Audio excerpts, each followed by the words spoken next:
Изземање на судијата Ивица Стефановски за пристрасност побара прво обвинетиот Љупчо Палевски Палчо за убиствата на Вања Ѓурчевска и на Панче Жижовски. На денешното ручиште Палевски обвини дека пресудата за него е нарачана и веќе донесена уште на првата пресконференција од страна на надлежните која се одржа 2 дена по пронаоѓањето на телата на жртвите на 5 декември 2023 година и затоа судијата Стефановски крие оружја.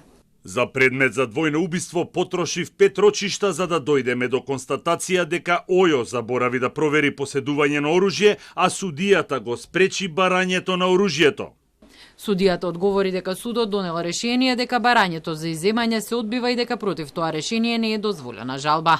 Одбраната на Палевски се заснова на тоа дека другиот обвинет Боре Видевски поседувал дозвола за оружје и имал пиштол, чешка збројовка која е со калибар 9 мм. На местото на убиството на Жижовски беше пронајдена чаура од пиштол со калибар 9 мм. Инаку ниту пиштолот на Видевски е најден, ниту оружјето со кои се извршени двете убиства. Адвокатот на Палевски Маријан Витановски побара дополнение на вештачењето на чаурата за да се види дали е испукана од пиштолот на Видевски.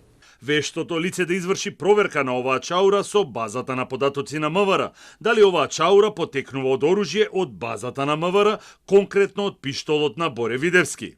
Бараме и вештото лице Јасминка Трајковска од оддел за форензика да биде повикана пред судот.